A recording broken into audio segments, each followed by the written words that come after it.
Avant ce jour-là, l'apostasie viendra, et alors l'homme du péché, le fils de perdition, sera révélé.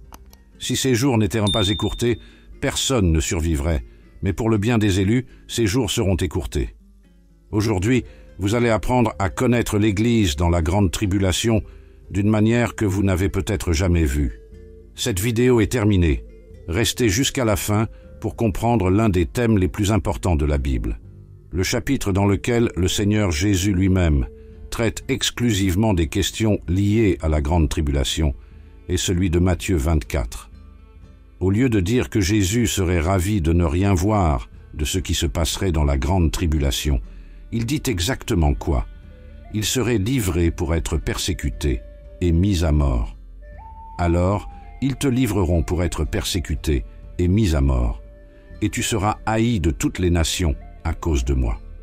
De plus, Jésus n'exempte même pas ses propres disciples des événements qui marqueront la tribulation apocalyptique. Il dit qu'ils verraient le terrible sacrilège et qu'ils devraient fuir vers les montagnes. Ainsi, quand vous verrez le terrible sacrilège dont le prophète Daniel a parlé dans le lieu saint, que celui qui lit comprenne, que ceux qui sont en Judée fuient vers les montagnes. Priez pour que votre vol n'ait pas lieu en hiver ou samedi. Beaucoup croient que l'Église ne passera pas par la grande tribulation, mais qu'elle sera enlevée devant elle. Ceux qui pensent de cette façon ignorent de nombreux textes de la Bible pour arriver à cette interprétation. L'enlèvement de l'Église est étroitement lié à la résurrection du dernier jour. Les Juifs et les premiers chrétiens croyaient fermement qu'en cette résurrection aurait lieu. Et la volonté de celui qui m'a envoyé est celle-ci, que je ne perde aucun de tous ceux qu'il m'a donnés, mais que je le ressuscite au dernier jour.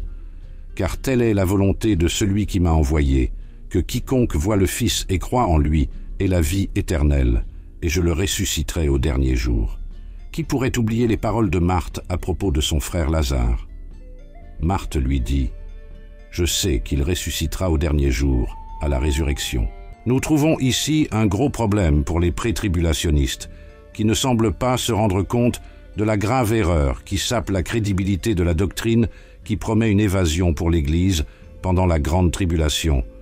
La preuve probablement la plus forte que l'enlèvement de l'Église a lieu après la grande tribulation est le texte dans lequel Paul dit « Car le Seigneur lui-même descendra du ciel avec un cri, avec la voix d'un archange et avec la trompette de Dieu, et ceux qui sont morts en Christ ressusciteront les premiers. Alors, nous qui sommes vivants et qui resterons, nous serons enlevés avec eux dans les nuées, à la rencontre du Seigneur dans les airs, et ainsi nous serons toujours avec le Seigneur. » Remarquez l'ordre. D'abord vient la résurrection, et ensuite l'enlèvement. Pour savoir si l'enlèvement est pré- ou post-tribulationniste, c'est très simple. Il suffit de voir si la résurrection est pré- ou post-tribulationniste.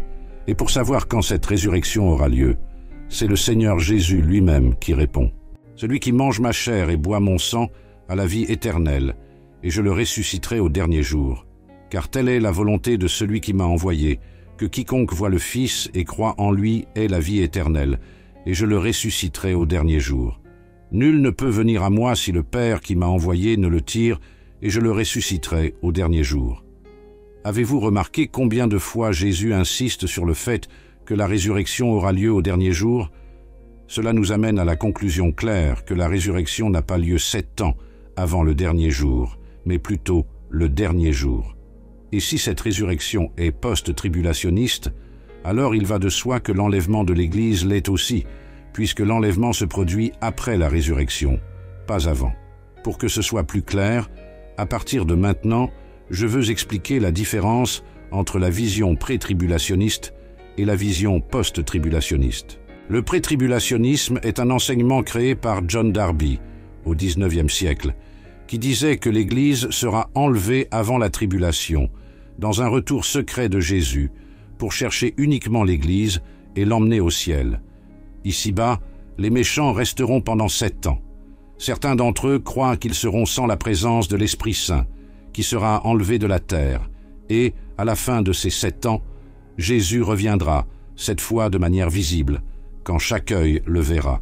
Pour ce faire, ils doivent s'intégrer dans une résurrection pré-tribulationnelle qui se produit avant le retour secret de Jésus, puis 2 autres qui se produiront à la fin de la grande tribulation. Le post-tribulationnisme est la vision biblique et a été unanimement cru par tous les premiers chrétiens, par les pères de l'Église pendant des siècles, et aussi par des réformateurs tels que Luther et Calvin, jusqu'à l'époque de Darby. Cette vision est simple. Il y a un seul retour de Jésus, visible et à la fin de la tribulation. Il n'y a aussi que 2 résurrections, qui sont celles que Jean a rapportées dans Apocalypse 20. John Darby, l'homme qui a répandu la doctrine de l'enlèvement secret, a essayé de contourner cette évidence, contrairement au dispensationalisme.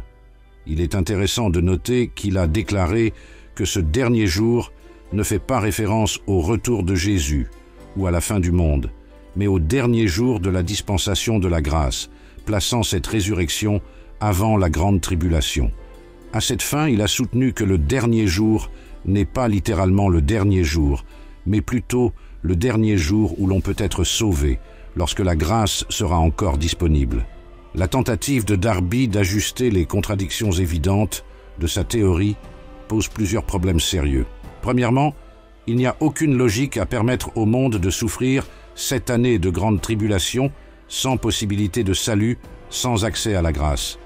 Pour surmonter ce point, beaucoup soutiennent que le Saint-Esprit sera enlevé de la terre. Une idée absurde, puisque le Saint-Esprit est un Dieu omniprésent et ne peut être enlevé à aucun moment. De plus, si le dernier jour de la dispensation de la grâce survient 7 ans avant la fin de la grande tribulation, comment les Israélites pourraient-ils être convertis et sauvés, comme ils le croient eux-mêmes? Et comment comprendre les passages bibliques qui montrent clairement les saints et les serviteurs de Dieu au milieu de la grande tribulation, comme les textes de l'Apocalypse? Il lui a été donné le pouvoir de faire la guerre aux saints et de les vaincre. L'autorité lui a été donnée sur toute tribu, tout peuple, toute langue et toute nation. Nous savons que sans la grâce divine, il n'y aurait pas de chrétiens dans le monde, car c'est la grâce de Dieu qui nous soutient et nous délivre du péché et du diable.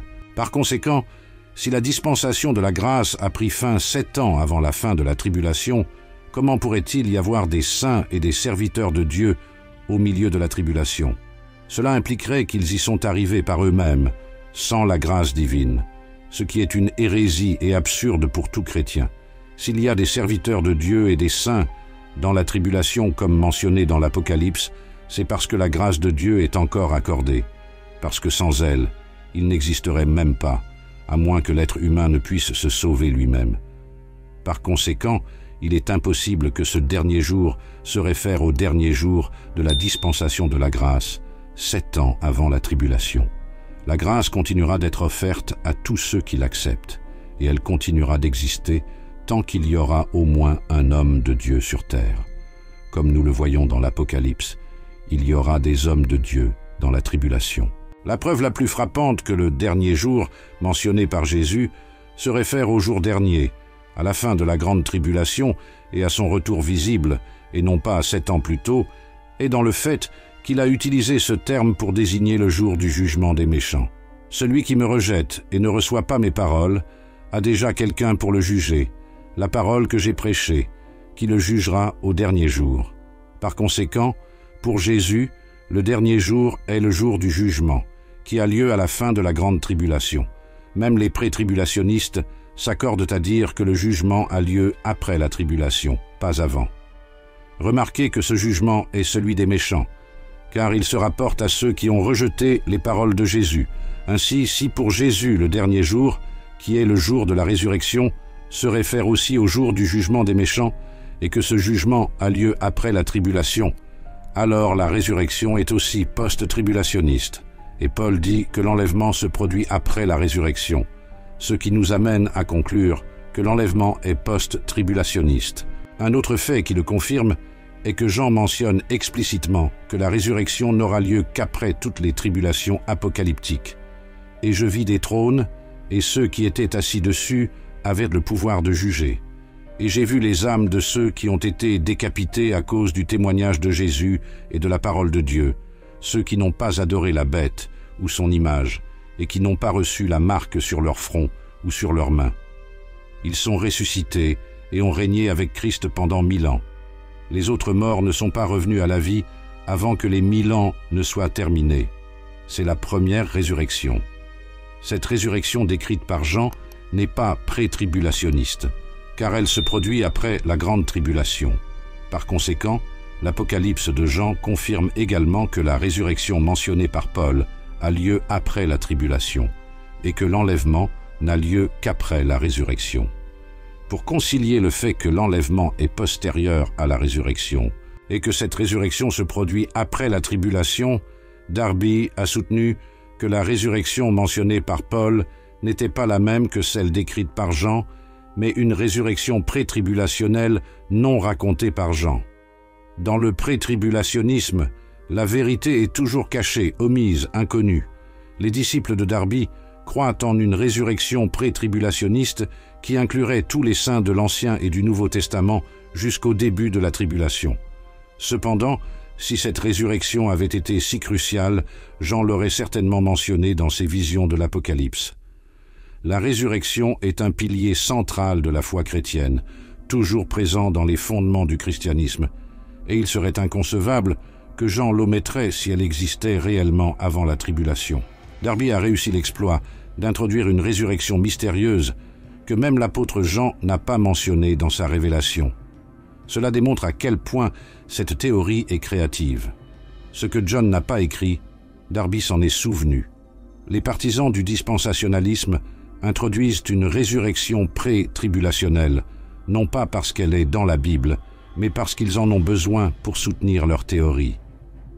Ils parlent aussi d'une venue secrète de Jésus avant la tribulation, si secrète que même Jean ne l'a pas enregistrée, et d'une résurrection qui précède aussi la tribulation. Les pré-tribulationnistes s'appuient sur le texte de Paul aux Corinthiens pour soutenir que la résurrection se produit en 3 phases, les prémices, la moisson et les gribouillages de la moisson. Cependant, le texte biblique ne mentionne que les prémices, le Christ, et la moisson, la résurrection générale des morts. Car, comme tous meurent en Adam, de même tous seront rendus à la vie dans le Christ, mais chacun dans son ordre. Le Christ, les prémices. Alors ceux qui sont au Christ à son avènement. Ainsi, Jean n'est pas le seul à omettre des informations importantes pour la théologie pré-tribulationnelle. Paul ne fait pas non plus mention de ces théories lorsqu'il parle de la résurrection. Revendiquer l'existence de gribouillis de résurrection, parce que dans l'ancien Israël, il y avait des gribouillis de moisson, est une distorsion de l'écriture et des règles de base de l'interprétation biblique. Remarquez qu'il n'y a dans aucun texte de Paul une déclaration selon laquelle ceux qui sont à Christ sont ressuscités lors de sa venue secrète avant la tribulation, et que les gribouillis sont ressuscités 7 ans plus tard, à la fin de la tribulation. En fait, Paul dit que lorsque Christ reviendra, alors la fin viendra. Cela montre clairement que Paul a conçu une venue visible du Christ après la grande tribulation, immédiatement avant la fin, sans aucune autre résurrection après cela. Notre Dieu, dans sa grandeur et sa perfection en sagesse, non seulement n'a révélé aucune résurrection pré-tribulationnelle à Paul ou à Jean, mais il a également laissé dans sa parole que la résurrection mentionnée au verset 4 du chapitre 20 de l'Apocalypse est la première résurrection. Je vis des trônes, et ils s'assirent sur ceux qui avaient reçu l'autorité de juger. J'ai vu les âmes de ceux qui ont été décapités à cause du témoignage de Jésus et de la parole de Dieu. Ils n'avaient pas adoré la bête ou son image, et ils n'avaient pas reçu sa marque sur le front ou sur les mains. Ils sont ressuscités et ont régné avec Christ pendant 1000 ans. Le reste des morts ne revint pas à la vie avant que les 1000 ans ne soient terminés. C'est la première résurrection. S'il y avait vraiment eu une résurrection pré-tribulationniste que Jean avait oublié de mentionner ou qu'il n'avait tout simplement pas voulu enregistrer, il aurait appelé la résurrection qu'il a enregistrée la seconde, car la première serait cette prétendue résurrection pré-tribulationnelle. Mais il tient à dire que c'est la première résurrection, indiquant clairement qu'il n'y en a pas eu d'autre avant elle. Cela nous amène à la conclusion que la résurrection pré-tribulationniste est une invention de Darby, sans fondement biblique. En suivant l'ordre logique des événements et en tenant compte du fait que Paul a dit que ce n'est qu'après cette première résurrection que les vivants seraient enlevés, nous pouvons être sûrs que la tribulation vient en premier. À la fin de celle-ci, les morts seront ressuscités, première résurrection, et jugés, et immédiatement après, les vivants se lèveront pour rencontrer le Christ et les ressusciter sur les nuées. Tout enseignement contraire à cela est non biblique et est le fruit de l'imagination humaine, ce qui montre jusqu'où l'on est capable d'aller pour soutenir une hérésie. Quand il y en aura deux dans les champs, l'un sera pris et l'autre laissé.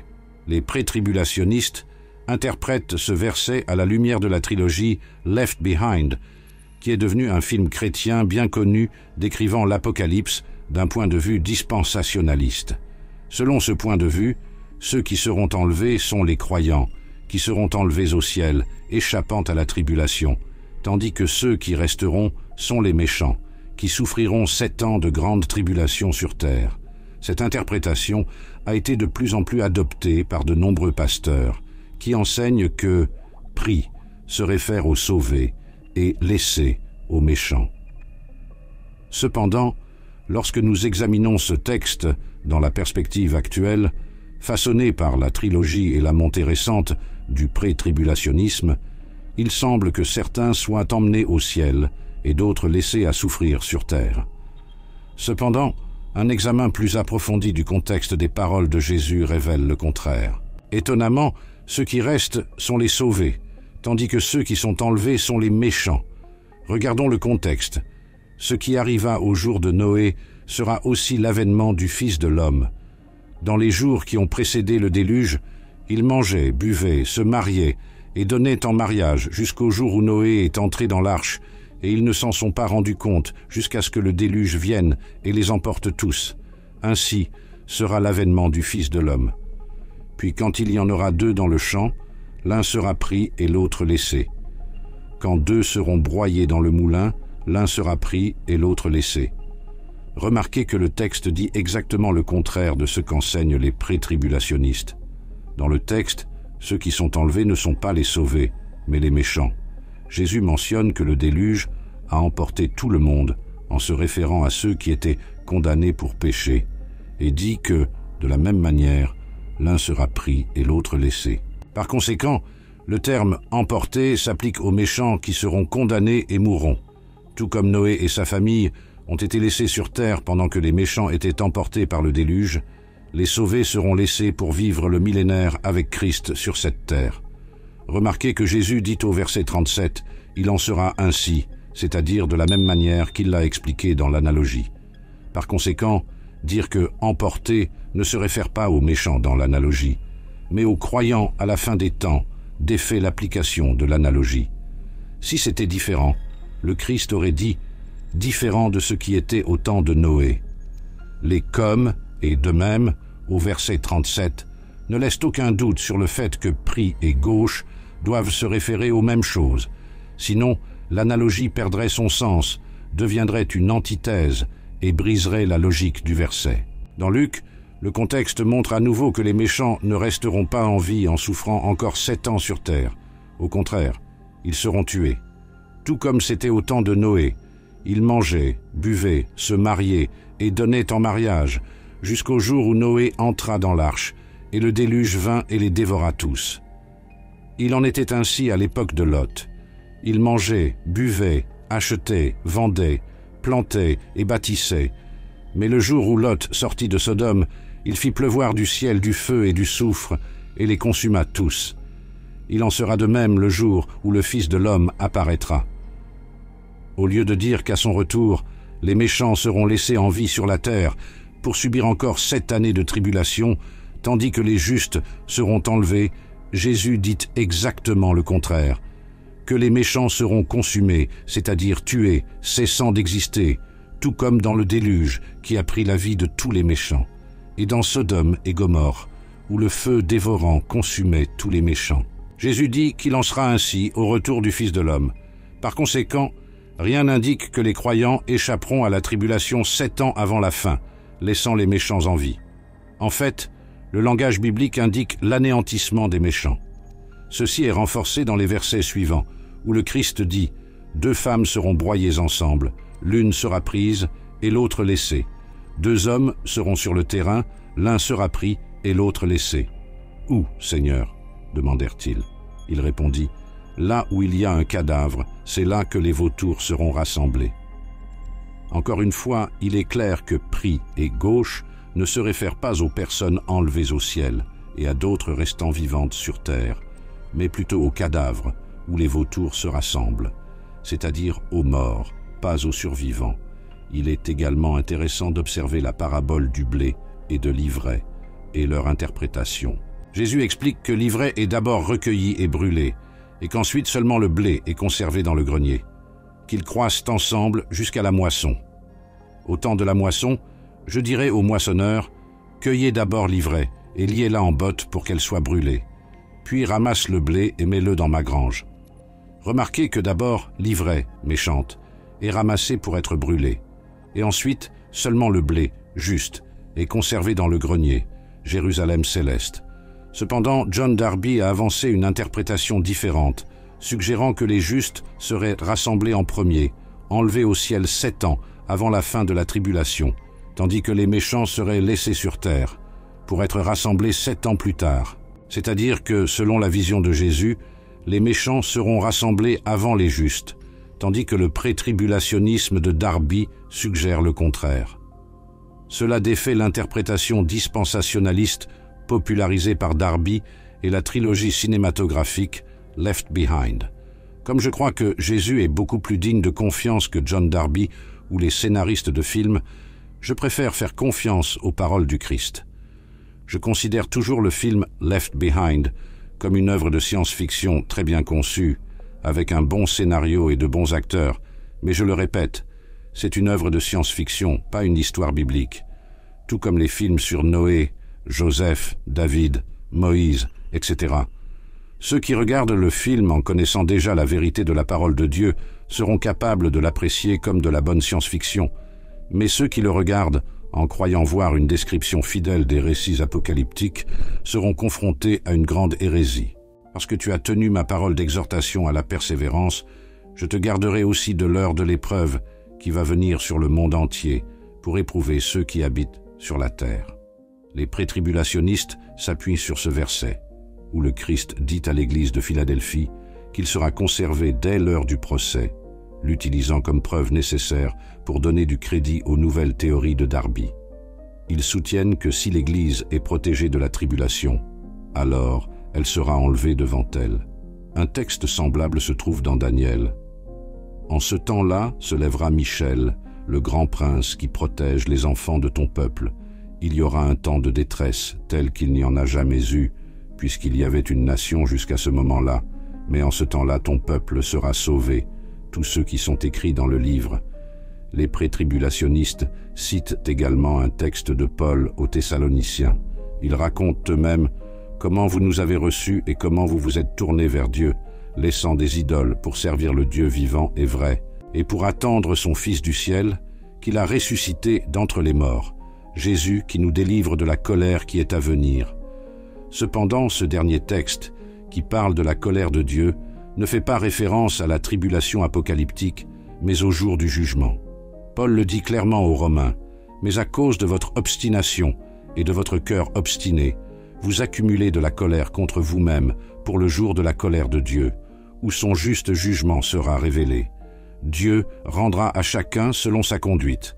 Par conséquent, la colère qui doit venir se réfère au jour du jugement, lorsque Dieu révélera son juste jugement et rendra à chacun selon son comportement. Il ne s'agit pas d'une référence aux 7 années de tribulation de l'Apocalypse, mais au jugement dernier. Paul dit que Dieu nous délivrera du jour de la colère, du jugement qui condamnera les méchants, car nous serons sauvés par Jésus. Cela n'a aucun rapport avec la grande tribulation. Au cours de la tribulation apocalyptique, les serviteurs de Dieu seront persécutés, tout comme ils l'ont été tout au long de l'histoire du christianisme. L'histoire du christianisme a commencé avec le sang des martyrs et se terminera de la même manière. Quant au texte de Daniel qui mentionne la délivrance du peuple de Dieu que l'on trouve dans le livre de la vie, il ne parle pas d'un enlèvement pré-tribulationniste. Sinon, nous croirions que le psalmiste a été enlevé au ciel pour être délivré des tribulations lorsqu'il a dit « Les justes crient, le Seigneur les entend, et il les délivre de toutes leurs tribulations. » Ce psaume a été écrit par le roi David, qui a déclaré que Dieu délivre les justes de toutes leurs tribulations. Cependant, David n'a pas été enlevé au paradis pour échapper à la tribulation. Il a été sévèrement persécuté par le roi Saül pendant des années. David a traversé toutes les tribulations, mais a été libéré à la fin, l'emportant sur Saül. Par conséquent, le langage sur le fait d'être délivré des tribulations, tel que mentionné à la fois par David dans le psaume et par Daniel, ne signifie pas éviter les tribulations, mais plutôt être délivré à la fin de celles-ci. David et d'autres justes ont fait face à des tribulations. Ils n'avaient jamais été enlevés auparavant. Mais il a quand même déclaré que le Seigneur délivre les justes de toutes leurs tribulations, car même si nous les traversons, nous finirons par obtenir la vie éternelle. La même chose s'applique à Daniel et à Apocalypse 3, verset 10. Dieu nous garde dans la tribulation, non pas parce que nous serons enlevés avant et éviterons de la traverser, mais parce que nous serons protégés par Dieu pendant les tribulations et que nous en sortirons victorieux à la fin. Cela est réaffirmé lorsque Jésus écrit à l'église de Smyrne « Soyez fidèles jusqu'à la mort, et je vous donnerai la couronne de vie ». Il ne promet pas l'enlèvement avant la tribulation, mais il encourage la fidélité jusqu'à la mort, endurant toute persécution et tribulation. Cette fin fait référence au martyr, pas à l'enlèvement. De toute évidence, délivrer signifie protéger pendant les tribulations, pas y échapper. David a traversé de nombreuses épreuves, mais il n'a jamais été enlevé au ciel pour s'en libérer. Il est clair que la signification biblique d'être libre des tribulations n'est pas d'être enlevé devant elles, mais plutôt d'être protégé par Dieu pendant celle-ci. Saül, le roi méchant qui a persécuté David, et David lui-même, juste devant Dieu, sont restés sur terre et ont enduré des tribulations. La différence est que les méchants ont péri, tandis que les justes ont été protégés par Dieu, remportant la victoire. C'est pourquoi nous prions dans le Notre Père. Ne nous induis pas en tentation, mais délivre-nous du mal, car à toi sont le royaume, la puissance et la gloire pour toujours. Lorsque nous demandons à Dieu de nous délivrer du mal, nous ne demandons pas à être enlevés au ciel, mais à être protégés pendant les tribulations et les tentations auxquelles nous sommes confrontés sur terre.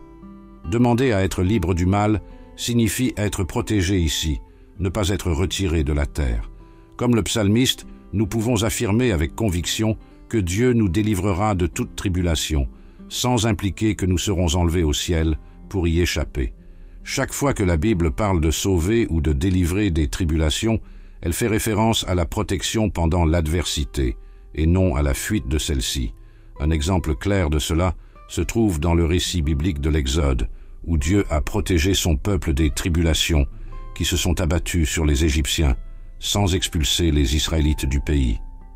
Dieu a laissé les Israélites dans le pays, les protégeant des plaies qui ont ravagé l'Égypte. Seuls les Égyptiens ont souffert des plaies, tandis que le peuple de Dieu est resté protégé. Et ce jour-là, je traiterai différemment la terre de Gozen, où vit mon peuple. Il n'y aura pas d'essaim de mouches là-bas, afin que tu saches que moi, le Seigneur, je suis dans ce pays. Et la grêle frappa dans tout le pays d'Égypte tout ce qui était dans les champs, depuis l'homme jusqu'à la bête. Et la grêle frappa toute l'herbe des champs, et brisa tous les arbres des champs. Seulement dans le pays de Gozen, où se trouvaient les enfants d'Israël, il n'y avait pas de grêle. Dieu a protégé son peuple des 10 plaies d'Égypte, mais cela ne signifie pas qu'il a été retiré de la terre ou enlevé au ciel. Le texte biblique montre clairement que Dieu a fait une distinction entre les justes et les méchants. Les deux sont restés sur terre, mais seuls les méchants ont souffert des plaies. De même, pendant la grande tribulation, tout le monde sera sur terre, car l'enlèvement, selon Jésus, se produira après les tribulations. Dieu fera à nouveau la distinction entre les justes et les méchants, protégeant son peuple élu. Jésus a dit « Si ces jours n'étaient pas abrégés, personne ne survivrait. Mais pour l'amour des élus, ces jours seront abrégés. Si les élus étaient enlevés au ciel, ne laissant que les méchants sur la terre, ce verset n'aurait aucun sens. Il indique que les élus seront sur terre pendant la grande tribulation et que Dieu abrégera ces jours pour eux, afin que la souffrance ne se prolonge pas. Nous devons aussi nous souvenir de Lot et de Noé, mentionnés par les dispensationalistes. Tous deux furent épargnés par les désastres qui frappèrent les méchants, mais aucun d'eux ne fut enlevé au ciel. Noé était en sécurité dans l'arche, et Lot s'enfuit avec sa famille vers un autre pays. Par conséquent, il est possible d'avoir la protection divine sans avoir besoin de quitter la terre pendant les tribulations.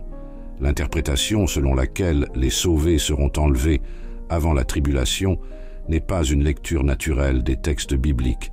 C'est une tentative d'insérer dans la Bible quelque chose qui n'y est pas. Certains soutiennent que l'arche de Noé représente le ciel, où les croyants seront emmenés avant la tribulation. Cette interprétation est incorrecte, car l'arche ne symbolise pas le paradis céleste, mais l'Église. L'arche symbolise la protection de l'Église pendant la tribulation, en restant sur terre. Après le déluge, Noé et sa famille ont habité une nouvelle terre. De la même manière, l'Église sera sur terre pendant la grande tribulation, protégée par Dieu, et à la fin, elle habitera la nouvelle terre promise. Il y a une distinction claire entre garder et enlever. Dieu a promis de nous garder à travers la tribulation, mais il n'a jamais dit qu'il nous enlèverait de la terre pour cela.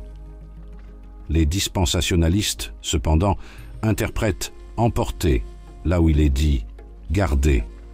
Garder signifie recevoir une protection spéciale, tout en restant au même endroit, sans être déplacé vers un autre endroit. Jésus a souligné cette différence lorsqu'il a prié « Je ne te demande pas de les retirer du monde, mais de les préserver du malin ». Ici, Jésus fait un contraste frappant entre prendre et garder. Si Jésus avait cru qu'une chose implique une autre, comme le font les pré-tribulationnistes, il n'aurait pas fait cette distinction. Jésus ne voulait clairement pas que Dieu retire les chrétiens du monde, mais qu'il les protège du malin. Pour Jésus, prendre et garder sont des concepts distincts et opposés. Par conséquent, lorsque la Bible dit que Dieu nous gardera de la tribulation, elle ne dit pas que nous serons retirés du monde. La Bible déclare que même si nous restons sur terre, nous serons protégés au milieu des tribulations, selon la promesse de Dieu. En bref, ce qui arrivera à l'Église dans la grande tribulation sera exactement l'accomplissement de la prière de Jésus.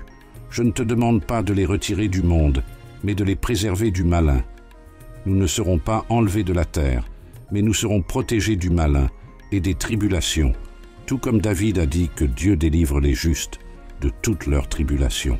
Cette protection, et non un enlèvement secret, a toujours été la méthode de Dieu. Avant ce jour-là, l'apostasie viendra, et alors l'homme du péché, le fils de perdition, sera révélé. Dans ses 2 lettres aux Thessaloniciens, Paul explore beaucoup les aspects eschatologiques, en abordant les événements des derniers jours. Dans la première lettre, Paul déclare que l'enlèvement de l'Église ne se produira qu'après la tribulation, qui, à son tour, se produira après la grande tribulation, au dernier jour. Dans la deuxième épître, Paul est encore plus clair lorsqu'il dit que notre réunion avec Jésus n'aura lieu qu'après l'ascension de l'Antéchrist et son couronnement dans le sanctuaire de Dieu. Frères, en ce qui concerne la venue de notre Seigneur Jésus-Christ et notre réunion avec lui, nous vous supplions de ne pas vous laisser si facilement ébranler ou alarmer, soit par une prophétie, soit par une parole, soit par une lettre, censée venir de nous, comme si le jour du Seigneur était déjà venu. Ne laissez personne vous tromper de quelque manière que ce soit. Avant ce jour-là, l'apostasie viendra, et alors l'homme du péché, le fils de perdition, sera révélé. Il s'oppose et s'élève au-dessus de tout ce qui est appelé Dieu ou de tout ce qui est l'objet de l'adoration, au point de s'asseoir dans le sanctuaire de Dieu, en proclamant qu'il est lui-même Dieu. Ici, nous pouvons voir que, pour Paul, la réunion avec Christ, l'enlèvement, n'aura pas lieu jusqu'à l'apostasie, lorsque l'homme du péché, l'Antéchrist, sera révélé, se proclamant Dieu et s'asseyant dans le sanctuaire de Dieu. Les pré-tribulationnistes, cependant, prétendent le contraire, que l'Église sera enlevée en premier, et ce n'est qu'alors que l'Antéchrist sera révélé. Pour soutenir ce point de vue, ils doivent séparer les 2 événements que Paul relie dans le verset 1, la venue de Jésus et nos retrouvailles avec lui. Pour les pré-tribulationnistes, la venue de Jésus mentionnée par Paul fait référence à la fin de la grande tribulation, essayant de donner un sens aux déclarations suivantes, selon lesquelles cela ne se produira pas avant que l'Antéchrist ne soit révélé pour la première fois. Mais pour eux, notre réunion avec Christ, l'enlèvement, aura lieu 7 ans avant cette venue. Cela semble être plus une interprétation dispensationaliste, car elle brise l'ordre logique du texte et le rend décousu. Paul ne parlerait pas de 2 événements distincts au verset 1, car il rapporte les 2 au jour du Seigneur mentionné au verset 2. Cela n'aurait aucun sens de relier 2 événements séparés par 7 ans à un seul événement. Le jour du Seigneur est plus logique pour comprendre qu'il est la même chose que la venue de notre Seigneur Jésus-Christ et notre réunion avec lui. Par conséquent, en parlant de la venue du Seigneur et de notre réunion avec lui, Paul ne décrit pas 2 événements distincts séparés par des années, mais 2 aspects du même événement qui se produisent simultanément, car nous serons enlevés dès que Jésus reviendra le jour du Seigneur. Cela donne de la cohérence au texte et explique pourquoi Paul se rapporte à l'un et à l'autre au jour du Seigneur. La venue du Seigneur Jésus et notre réunion avec lui ont lieu le jour du Seigneur, validant l'association faite par Paul dans le texte. Frères, quant à l'avènement de notre Seigneur Jésus-Christ et à notre rassemblement auprès de lui, nous vous supplions de ne pas vous laisser si facilement ébranler ou alarmer, soit par une prophétie, soit par une parole, soit par une lettre, prétendument de notre part, comme si le jour du Seigneur était déjà venu. Il serait totalement illogique et incohérent de relier un seul événement, le jour du Seigneur, à 2 événements distincts à des moments différents. Il serait encore plus illogique de mettre en premier un événement qui se produit 7 ans après le second mentionné.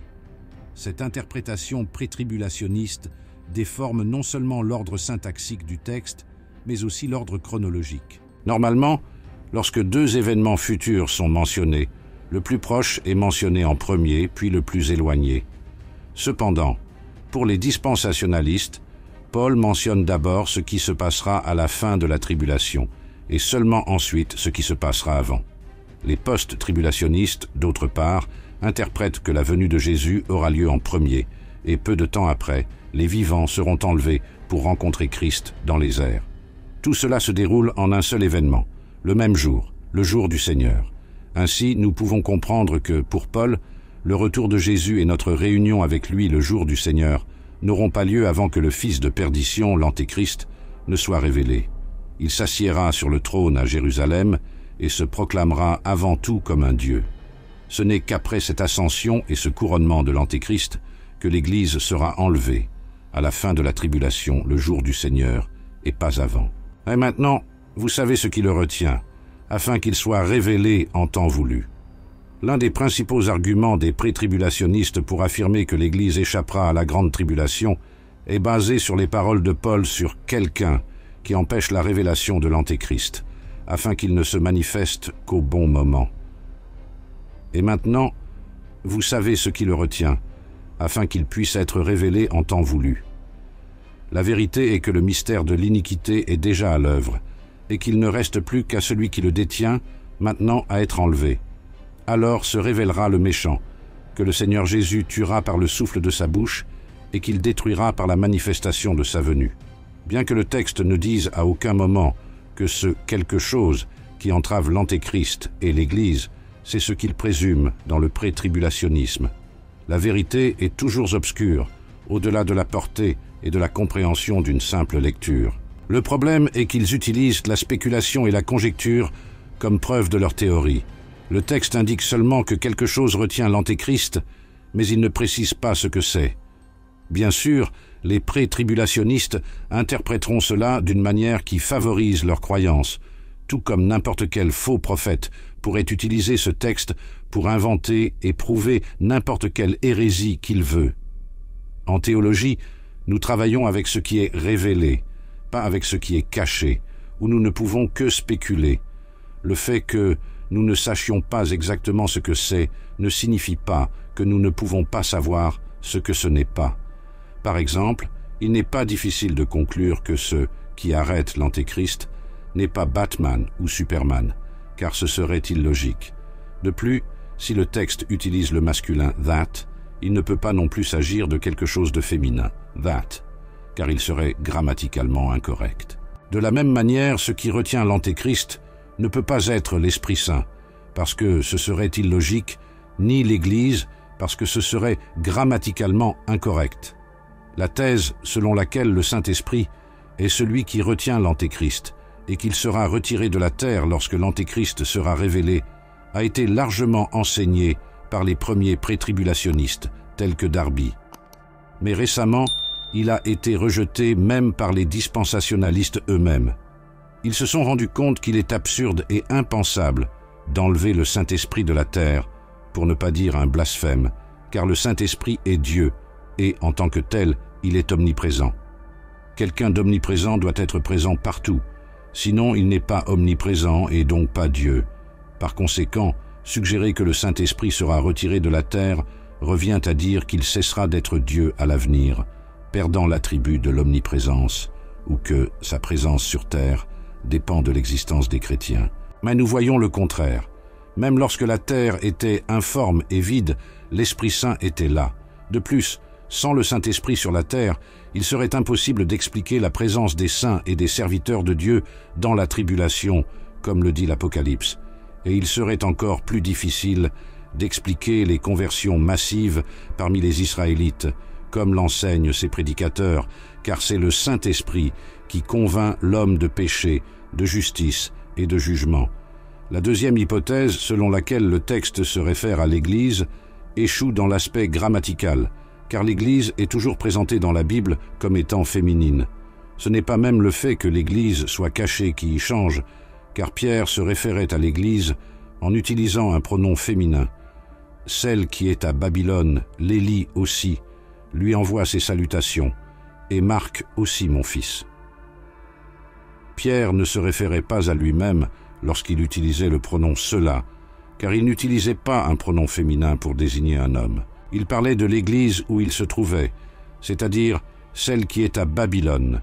Par conséquent, même lorsque l'Église est un sujet caché dans le texte, le pronom utilisé est toujours au féminin, en accord grammatical, jamais au masculin. Même lorsque l'Église est représentée métaphoriquement comme un être humain, elle est caractérisée par le féminin, comme l'épouse, et non par le masculin. Réjouissons-nous, et rendons-lui gloire, car l'heure des noces de l'agneau est venue, et son épouse s'est préparée. L'un des 7 anges qui avaient les 7 coupes des derniers fléaux m'a dit « Viens, je vais te montrer l'épouse, la femme de l'agneau. » Dans 2 Thessaloniciens, nous trouvons un passage qui peut être interprété comme une référence à ce que soutient l'Antéchrist. En temps voulu, la vérité est que le mystère de l'iniquité est déjà à l'œuvre, et il ne reste plus qu'à celui qui le détient maintenant à être enlevé.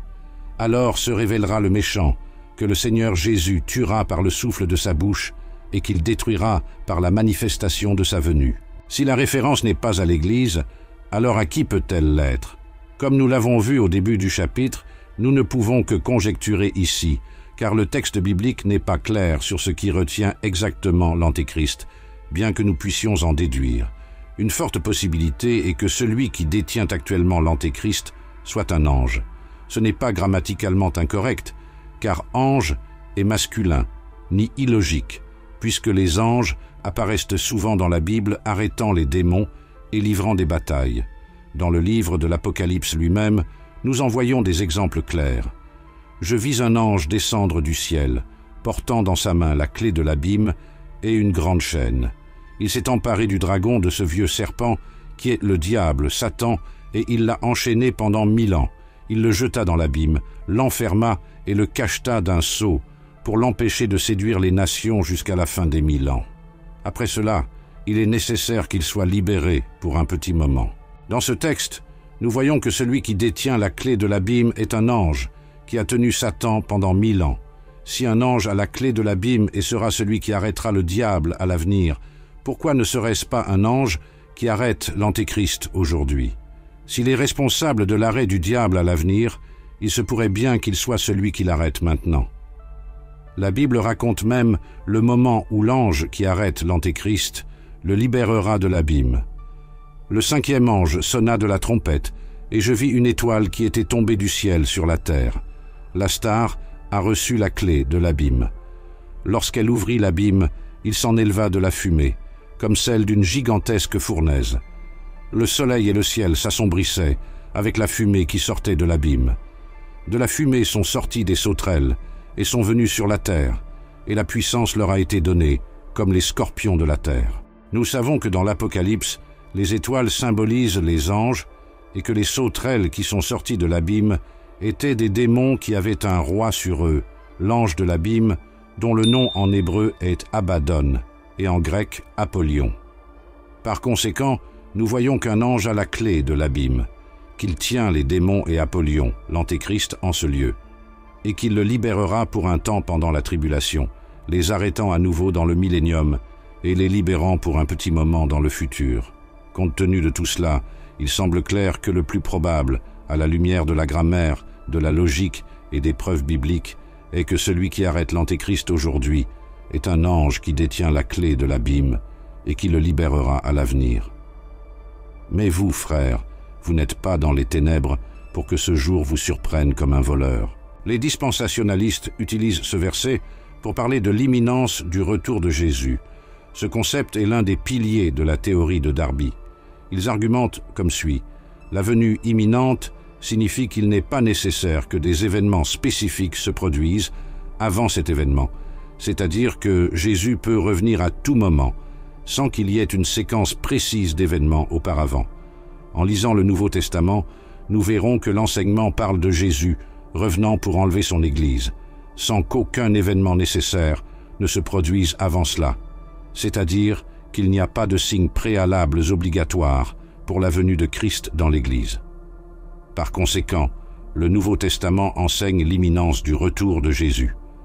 Pour les pré-tribulationnistes, Jésus peut revenir à tout moment, y compris la seconde suivante, sans qu'aucun événement spécifique ne doive se produire avant cette date. Mais la Bible enseigne-t-elle vraiment la doctrine de l'imminence du retour du Christ? La réponse est claire, non. Aussi surprenant que cela puisse paraître à beaucoup de ceux qui ont été endoctrinés de manière incorrecte tout au long de leur vie, le fait est que le retour de Jésus n'est pas imminent. Tout d'abord, il est nécessaire de clarifier ce que nous voulons dire lorsque nous disons que le retour de Jésus n'est pas imminent. Nous ne disons pas que le retour de Jésus ne sera pas proche. Le terme « imminent » ne se réfère pas ici à la proximité, mais plutôt à l'idée qu'il n'y a pas besoin d'un événement antérieur pour que le retour de Jésus ait lieu. En fait, comme l'analyse le même site dispensationaliste, le fait que le retour de Jésus soit bientôt montre qu'il ne peut pas être imminent, car un événement bref doit se produire dans un court laps de temps, tandis qu'un événement imminent peut se produire dans un court laps de temps, mais il n'est pas nécessairement nécessaire qu'il en soit ainsi pour être imminent. Par conséquent, le fait que la Bible répète à plusieurs reprises que le retour de Jésus aura lieu bientôt implique qu'il n'est pas imminent.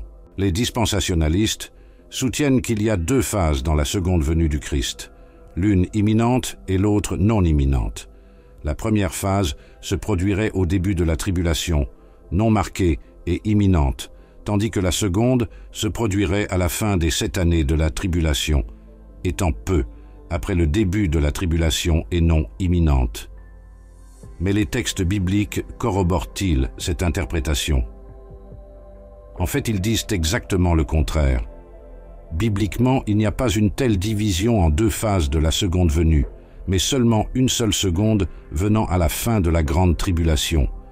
Il est donc naturel que les références au retour bientôt du Christ s'appliquent aux chrétiens et pas seulement aux incroyants qui seront ici pendant la tribulation. C'est ce qui est clair lorsque Jésus dit cela à l'Église elle-même. N'abandonnez donc pas la confiance que vous avez, il sera richement récompensé. Tu dois persévérer, afin que lorsque tu auras fait la volonté de Dieu, tu reçoives ce qu'il a promis, car bientôt, très bientôt, celui qui vient viendra et ne tardera pas. Remarquez comment la promesse du retour du Christ, bientôt, s'applique à l'Église, et pas seulement aux incroyants. L'auteur de l'Épître aux Hébreux parle de la nécessité pour les chrétiens de persévérer afin d'obtenir ce que Dieu leur a promis, la vie éternelle. Ensuite, au lieu de mentionner la prétendue venue imminente du Christ avant la tribulation, il affirme qu'elle se produira bientôt, c'est-à-dire qu'elle ne sera pas imminente, ce que les dispensationalistes placent à la fin de la grande tribulation. Cela n'a aucun sens pour eux, puisque, selon leur théorie, ces chrétiens devraient être récompensés au début de la tribulation, puisqu'ils seraient censés être enlevés avant qu'elle ne commence. Les pré-tribulationnistes citent souvent des passages bibliques qui mentionnent le retour de Jésus comme un voleur, pour affirmer que la seconde venue du Christ sera imminente. Ils disent « Si Jésus vient comme un voleur, alors son retour sera imminent, car le voleur ne laisse aucune trace de sa venue. Il se présente juste quand on s'y attend le moins. » Ce raisonnement a du sens. Un voleur agit vraiment de manière imprévisible. Cependant, ce que les pré-tribulationnistes ne réalisent pas, c'est que cette analogie de l'imminence ne s'applique qu'aux incroyants, pas à l'Église. C'est ce qu'il dit clairement dans sa lettre aux Thessaloniciens. « Frères et sœurs, nous n'avons pas besoin de vous écrire pour les temps et les saisons, car vous savez bien vous-même que le jour du Seigneur viendra comme un voleur dans la nuit. Quand ils disent « paix et sécurité », alors soudain la destruction s'abattra sur eux, comme des douleurs pour la femme enceinte, et ils n'échapperont en aucun cas. Mais vous, frères, vous n'êtes pas dans les ténèbres pour que ce jour vous surprenne comme un voleur. Paul déclare d'abord que le jour du Seigneur viendra comme un voleur, ce qui pourrait être interprété par les dispensationalistes comme une indication que Christ viendra sans préavis pour enlever les chrétiens. Cependant, il fait une mise en garde cruciale. Les chrétiens ne sont pas dans l'obscurité pour être pris comme un voleur. En d'autres termes, Jésus viendra à l'improviste vers les incroyants, mais pas vers les chrétiens. Cela indique que la seconde venue du Christ ne sera pas imminente pour l'Église, seulement pour les incroyants. Pourquoi ? Parce que les incroyants ne connaissent pas les prophéties. Ils sont spirituellement aveugles et sans discernement pour percevoir les moments où Jésus reviendra ou les signes de la grande tribulation. Ainsi, la seconde venue à la fin de la tribulation sera une surprise pour les incroyants, comme Paul l'a expliqué. Cependant, pour l'Église, la situation est différente.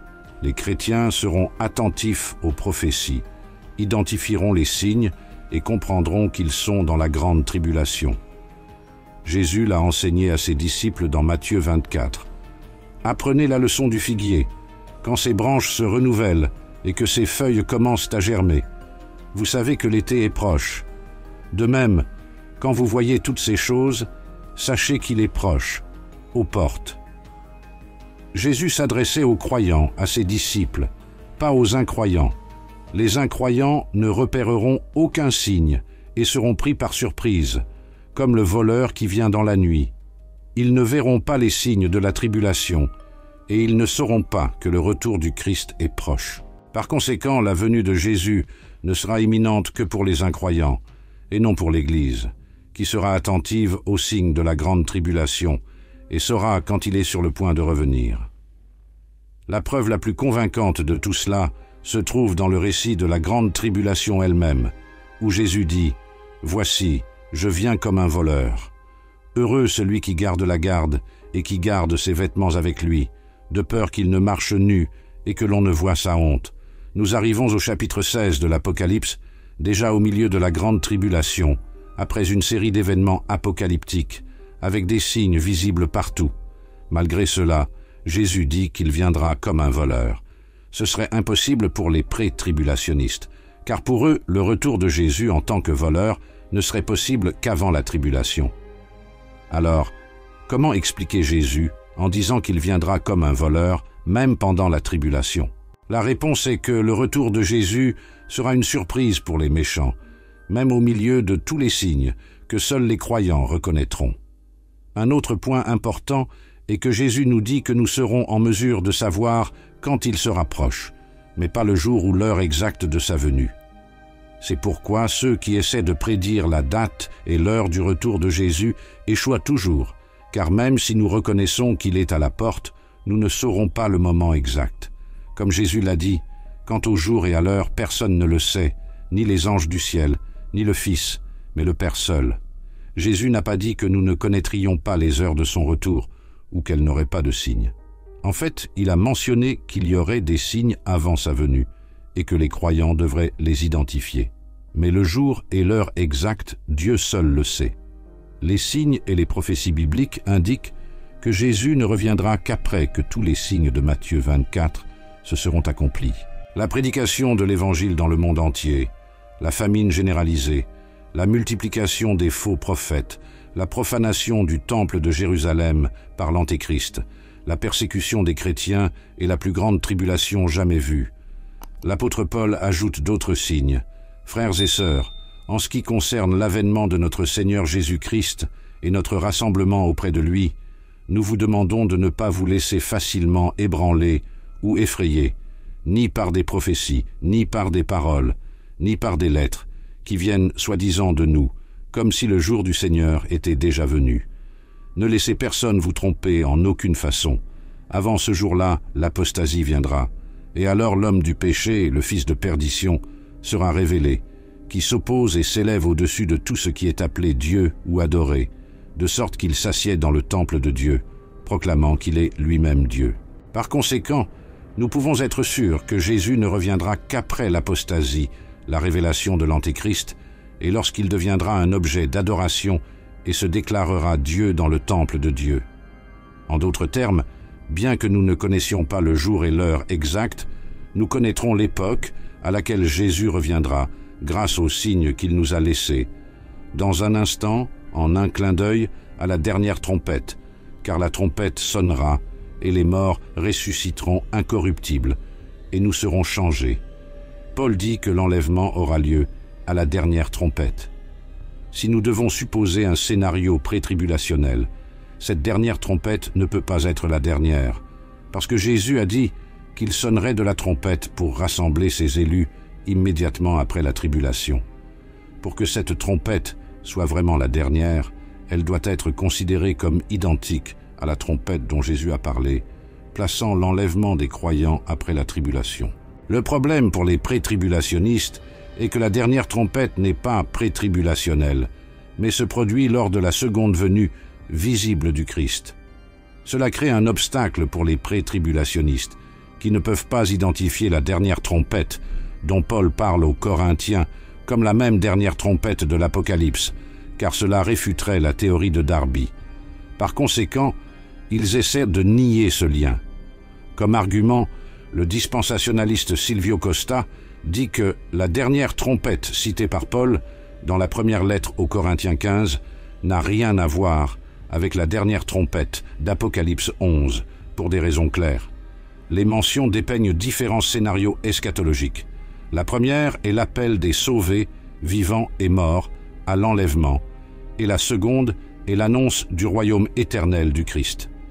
Mais ces scénarios sont-ils vraiment différents, comme il le prétend? L'argument est que l'un se réfère à l'enlèvement et l'autre à l'annonce du royaume de Christ, ignorant le fait que l'annonce du royaume de Christ se produit lors de l'enlèvement. En d'autres termes, il s'agit du même événement. Paul parle de la résurrection des morts et de l'enlèvement des vivants, et dit que lorsque cela arrivera, la parole s'accomplira. La mort sera engloutie dans la victoire. La mort perdra son aiguillon. L'enfer et le péché seront vaincus.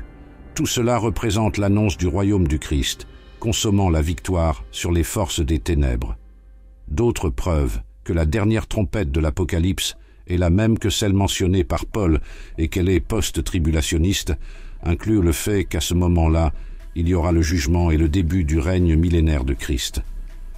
Le 7e ange sonna de la trompette, et des voix fortes se firent entendre dans le ciel, disant « Le royaume du monde est devenu le royaume de notre Seigneur et de son Christ, et il régnera au siècle des siècles. » Et les 24 anciens qui étaient assis sur leur trône devant Dieu se sont jetés sur leurs faces et ont adoré Dieu en disant « Nous te rendons grâce, Seigneur Dieu Tout-Puissant, de ce que tu es et de ce que tu étais, de ce que tu as pris ta grande puissance et que tu es devenu roi.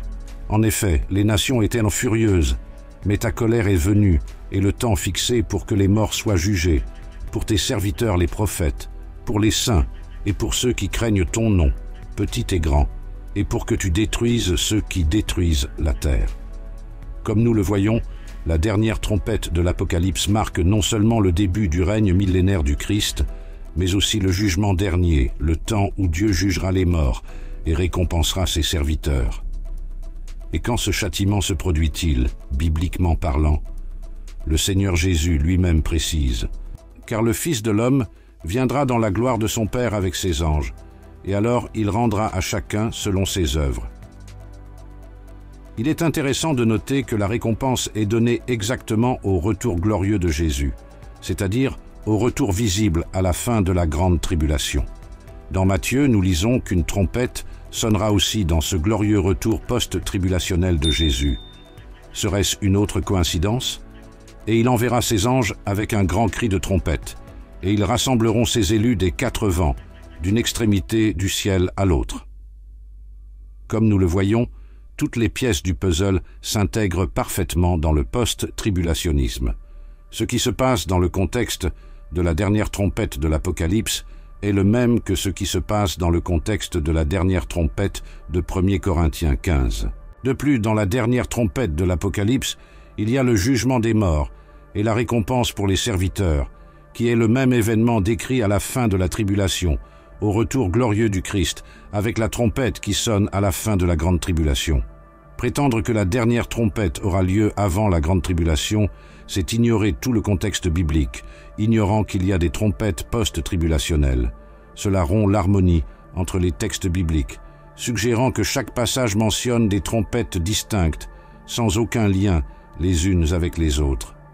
Aussi, si Jésus a parlé d'une trompette soufflant sur son dos après la tribulation, c'est parce que la dernière trompette n'est pas pré-tribulationnelle, à moins qu'il n'y ait eu une trompette sonnée 7 ans avant la dernière, ce qui est absurde. Paul n'a pas dit qu'une trompette sonnera lors de l'enlèvement. Il a dit que la dernière trompette sonnera à ce moment-là. Et si c'est le dernier, l'enlèvement ne peut pas être pré-tribulationniste, sinon toutes les trompettes de l'Apocalypse et de Matthieu n'existeraient que dans l'imagination des auteurs bibliques, car le son des trompettes aurait cessé avant la tribulation. La conclusion logique est claire pour un post-tribulationniste, mais un pré-tribulationniste devra nier toute cette connexion d'événements pour une seule raison, parce qu'il ne veut pas accepter comment cela renverse la thèse pré-tribulationniste. Ils n'ont pas d'autre alternative que de nier que la dernière trompette est vraiment la dernière, croyant qu'il y a des trompettes sonnées avant même les 7 ans de tribulation.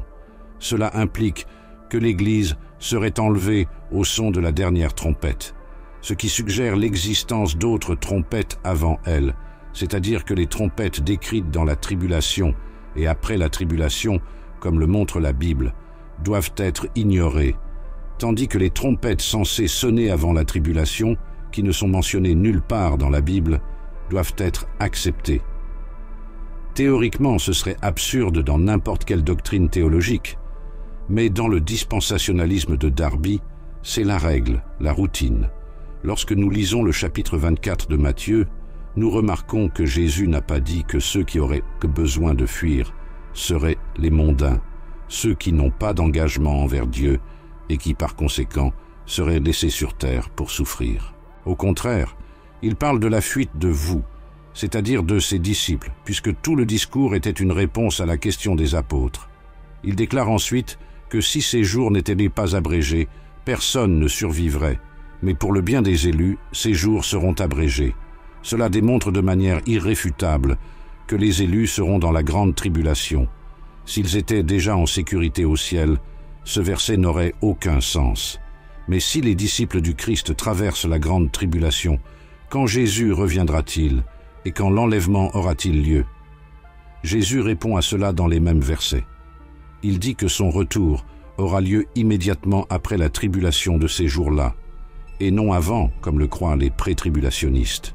Ce n'est qu'après que toutes les nations auront vu le Fils de l'homme descendre sur les nuées du ciel avec une grande puissance et une grande gloire, qu'il enverra ses anges avec un grand son de trompette, et ils rassembleront ses élus des 4 vents, d'un bout à l'autre des cieux. Par conséquent, l'enlèvement des saints aura lieu après, et non avant, la tribulation. Ses disciples devraient fuir dans les montagnes. Ils verraient le terrible sacrilège de l'Antéchrist. Beaucoup seraient persécutés et mis à mort, et ils sauraient quand Jésus reviendrait après avoir vu toutes ces choses. Cela ne peut que signifier que les chrétiens seront ici sur terre, observant de près tout ce qui se passera dans la grande tribulation. Comment les dispensationalistes réagissent-ils à des preuves aussi fortes et sans équivoque d'un enlèvement post-tribulationnel. La plupart d'entre eux prétendent que tous ces événements n'arriveront pas aux disciples chrétiens de Jésus, mais seulement aux Israélites. Ils disent que les disciples, dans ce contexte, n'étaient pas une typologie de l'Église, mais d'Israël. C'est un non-sens sans précédent, car les disciples ont été appelés chrétiens.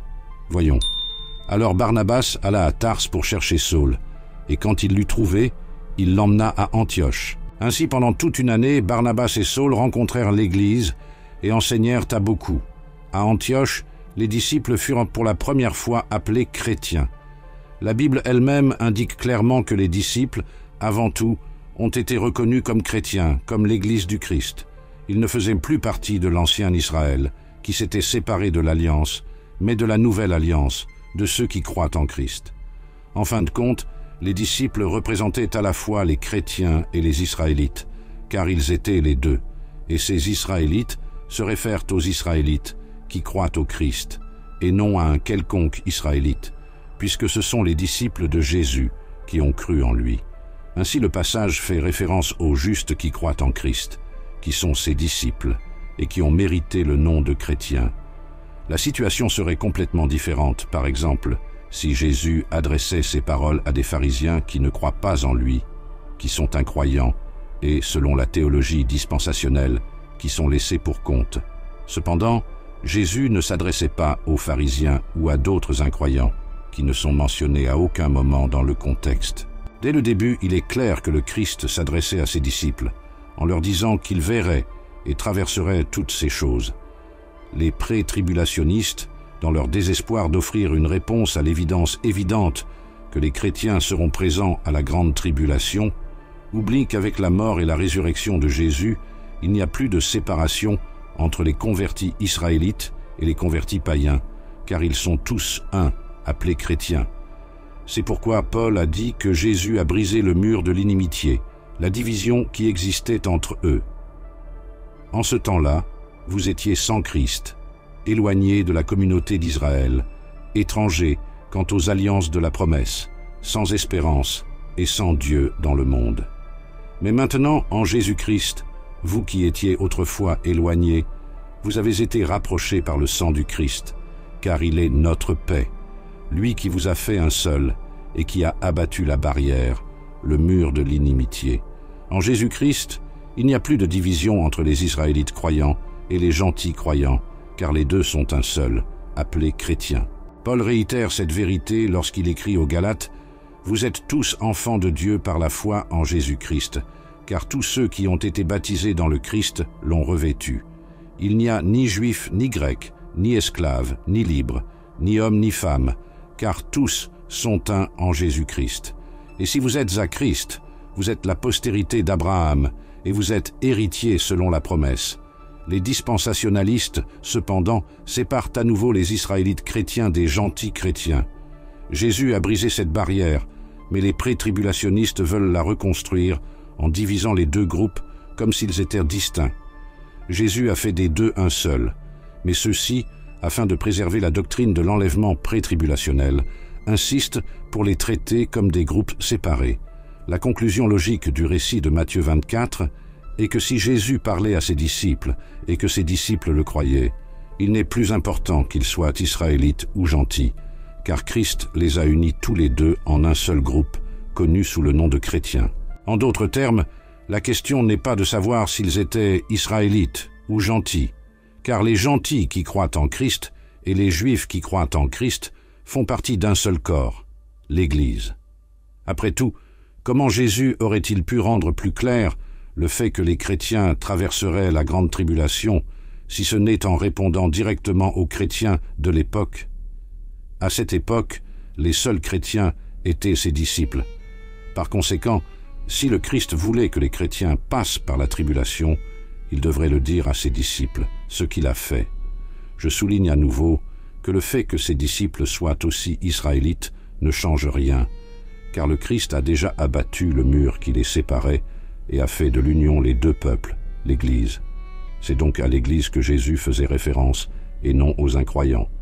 De plus, si ce que Jésus a dit ne doit s'appliquer qu'aux Israélites incroyants et non aux chrétiens, alors nous devons conclure que tout ce que Jésus a dit pendant qu'il était parmi nous ne devrait être vrai que pour les Israélites incroyants, suivant la même logique employée par les dispensationalistes dans Matthieu 24. Si un prétribulationniste veut être honnête et sincère avec lui-même, il devrait reconsidérer tous les évangiles à la lumière de son interprétation erronée de Matthieu 24, en identifiant tous les discours de Jésus, y compris le sermon sur la montagne, comme n'étant valables que pour les Israélites et non pour les chrétiens païens.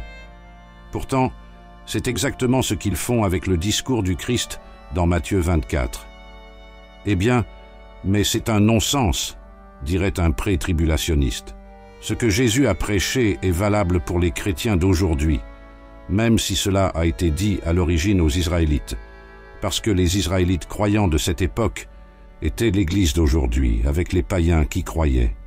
Car c'est exactement cette même logique qui doit être appliquée à Matthieu 24, ce que les dispensationalistes ne font pas, parce que cela ruinerait toute la thèse fantaisiste de l'enlèvement prétribulationnel qu'ils préconisent. Et en parlant de l'enlèvement prétribulationnel, il est intéressant que Jésus n'ait mentionné un enlèvement qu'après la tribulation, et non avant. Pour les dispensationalistes, l'enlèvement se produit avant la tribulation. Pour Jésus, le seul enlèvement mentionné se produit après la tribulation. Comparez par exemple ce texte de Matthieu avec celui des Thessaloniciens qui parle de l'enlèvement de l'Église. Alors le signe du Fils de l'homme apparaîtra dans le ciel, et toutes les nations de la terre se lamenteront et verront le Fils de l'homme venir sur les nuées du ciel avec puissance et une grande gloire. Et il enverra ses anges au son de la trompette, et ils rassembleront ses élus des 4 vents, d'un bout à l'autre des cieux.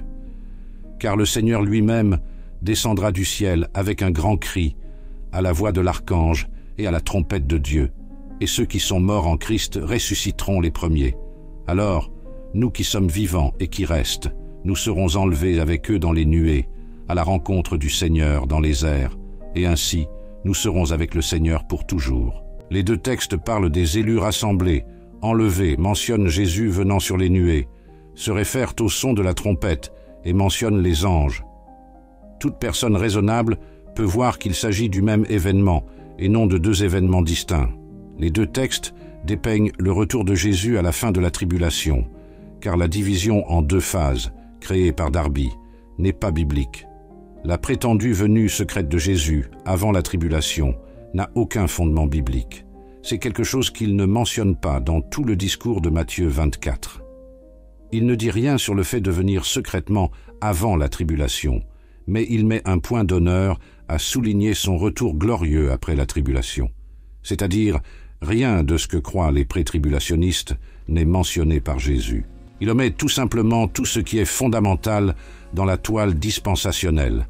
Il ne parle pas d'un secret à venir avant la tribulation, ni d'un enlèvement avant cela. Ce sont des concepts inventés par Darby et crus par ses disciples, mais jamais affirmés par Jésus. Tout cela nous montre que Jésus n'a jamais été un pré-tribulationniste, car en plus d'indiquer constamment que l'Église serait dans la grande tribulation, il omet également les points fondamentaux du pré-tribulationnisme et souligne que son retour et l'enlèvement n'auront lieu qu'après toute la tribulation. Ceux qui croient en l'enlèvement secret citent également le passage où Jean est invité à monter dans Apocalypse 4, verset 1, comme une analogie avec l'enlèvement de l'Église. Après ces choses, je regardais, et voici une porte s'ouvrit dans le ciel, et la première voix, qui entendit comme celle d'une trompette qui me parlait, dit « Monte ici, et je te montrerai ce qui doit arriver après celle-ci. » Honnêtement, je ne peux pas voir de typologie d'un enlèvement général de l'Église dans ce texte. Cela ressemble plus à une tentative de trouver des signes de l'enlèvement dans l'Apocalypse, même si l'appel a eu lieu spirituellement avec Jean et non physiquement, et a été adressé à un seul apôtre, et non à l'Église entière. Si chaque fois que la Bible utilisait le verbe « monter », c'était une référence à l'enlèvement, l'Église aurait déjà été enlevée d'innombrables fois. Même si cette interprétation n'était pas biaisée ou le résultat d'une exégèse, elle n'affecterait pas la doctrine de l'enlèvement post-tribulation. Jésus pourrait très bien utiliser une figure qui se réaliserait dans le futur, à la fin de la grande tribulation. Par conséquent, Apocalypse 4 n'a pas besoin d'être considéré comme une typologie de l'enlèvement, Et même si c'était le cas, cela n'impliquerait pas nécessairement un enlèvement pré-tribulationniste. De plus, il est courant pour les dispensationalistes de citer des personnages bibliques tels que Noé, Lot et d'autres qui ont été protégés au milieu de l'adversité, suggérant qu'ils sont des typologies de l'Église enlevée avant la tribulation. Le pré-tribulationniste Silvio Costa, par exemple, utilise cet argument pour soutenir sa croyance en l'enlèvement secret, en disant « L'histoire sainte enseigne que, dans tous les temps de jugement divin sur des civilisations et des populations entières, Dieu a toujours délivré ses fidèles. Il a délivré Noé et sa famille du déluge. Il a délivré Lot de la destruction de Sodome. Il a délivré Israël des 10 plaies qui ont affligé l'Égypte. Il a délivré Jérusalem de l'invasion de la Syrie. » Il est intéressant de noter que ces exemples sont beaucoup plus favorables au post-tribulationnisme qu'au pré-tribulationnisme, car dans tous ces cas, Dieu a délivré ses gens sans les retirer de la terre. Par conséquent, s'il y a une typologie chez Noé, Lot et Israël, c'est que Dieu protège généralement son peuple sans l'enlever de la terre. Comme Jésus l'a dit, « Je ne prie pas pour que tu les envoies du monde, mais pour que tu les préserves du malin. » Enfin, un dernier appel aux prédicateurs dispensationalistes. Si vous voulez prouver le pré-tribulationnisme dans la Bible, montrez l'enlèvement secret dans des passages qui traitent ouvertement des événements eschatologiques des derniers jours, tels que Matthieu, les Thessaloniciens, l'Apocalypse et des textes similaires. Forcer les interprétations des typologies alors qu'il n'y a aucune certitude qu'une typologie est réellement présente dans un verset de l'Ancien Testament ne fait que renforcer le manque de bons arguments dans le dispensationalisme. Pour conclure, nous avons analysé plusieurs aspects de la question de l'enlèvement et de l'interprétation des trompettes dans le contexte biblique. Quelle que soit la position que vous adoptez, il est crucial que nous étudions la parole de Dieu avec dévouement et humilité, en cherchant toujours la vérité en Christ. Je vous encourage à laisser votre avis dans les commentaires ci-dessous. Ce contenu vous a-t-il été utile? N'oubliez pas d'aimer la vidéo et de la partager avec d'autres personnes intéressées par ce sujet très important de l'eschatologie chrétienne. Et pour ceux qui n'ont pas encore de relation personnelle avec Jésus-Christ, je veux lancer un appel particulier. La Bible nous révèle que Jésus est mort pour nos péchés et qu'il est ressuscité pour nous donner la vie éternelle. Si vous voulez recevoir le pardon de vos péchés et commencer une nouvelle vie avec le Christ, je vous invite à prier avec moi dès maintenant. Répétez après moi. Seigneur Jésus, je reconnais que je suis pécheur et j'ai besoin de ton pardon. Je crois que tu es mort sur la croix pour mes péchés et que tu es ressuscité le 3e jour. Je vous donne ma vie et vous invite à être le Seigneur et le Sauveur de ma vie.